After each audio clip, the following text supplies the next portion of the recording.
اللهم إنك أعطيتنا خير الأصحاب في الدنيا دون أن نسألك، فلا تحرمنا من صحبتهم في الجنة. اللهم أسعدهم، اللهم فرج همهم، اللهم فرح قلوبهم، اللهم بارك لهم فيما رزقتهم، وحقق لهم ما يتمنوا، واجعل الجنة مقرا لهم.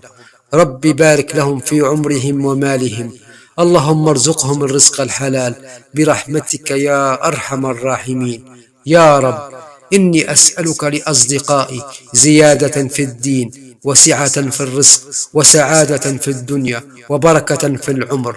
أسأل الله أن يحصنكم بالقرآن، ويبعد عنكم الشيطان، وأن يصب عليكم من نفحات الإيمان ورضا الرحمن وعافية الأبدان.